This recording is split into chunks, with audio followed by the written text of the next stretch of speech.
se souvient tous de Sleepy Hollow de Tim Burton, une belle romance gothique où les méchants sont punis et où les gentils vivent heureux en faisant de beaux bébés. La vraie histoire est loin d'être aussi manichéenne. Washington Irving publie sa frissonnante légende du cavalier sans tête en 1802. Et oui, il y a quelque chose de pourri au royaume du Danemark. On voit ça tout de suite après le générique. Abonne-toi à cette chaîne, tu vas pas le regretter.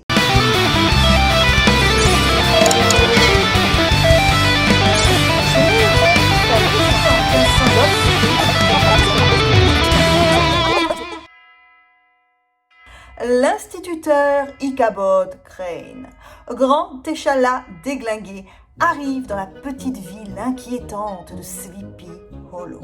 Alors, en tant que seul intellectuel du coin, il se fait nourrir par la population et tombe sous le charme de Katrina van Tassel, la fille d'un riche fermier.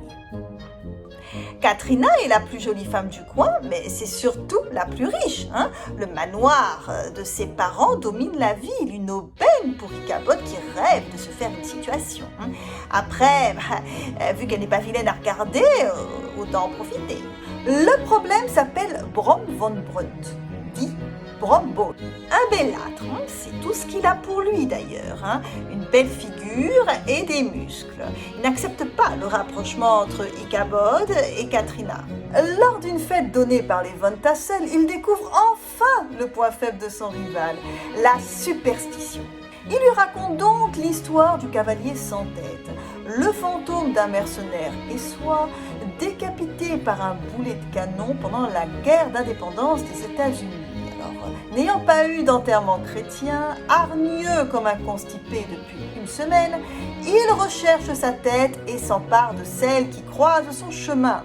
Impressionné, Ichabod Crane fait bonne figure et finit la soirée avec Katrina. Alors, on ne sait pas trop ce qui s'est dit, mais il repart déprimé. Apparemment, elle l'a éconduit. Mais avant de le plaindre, je vous rappelle qu'il n'en voulait qu'au pognon du papa de la petite. Pensif et apeuré par l'histoire de Brom, il se retrouve nez à nez avec le cavalier, une tête de citrouille enflammée sur la tête. Vision de l'enfer, ce n'est pas une blague.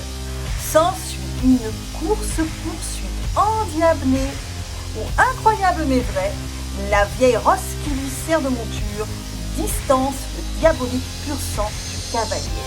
De justesse, il traverse le pont que l'on dit infranchissable par le hussard et celui-ci rageur balance sa tête de citrouille sur Ichabod. Le lendemain, les habitants partent à sa recherche mais ne trouvent que son chapeau, la selle du cheval et plus loin, une citrouille. Ichabod Crane a disparu.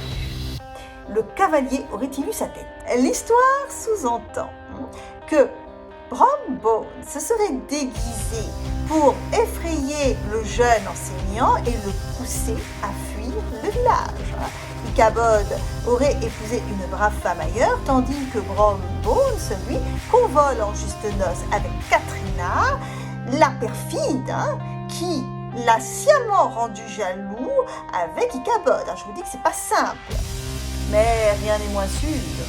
La tête de Crane faisant peut-être partie de la collection du cavalier sans tête.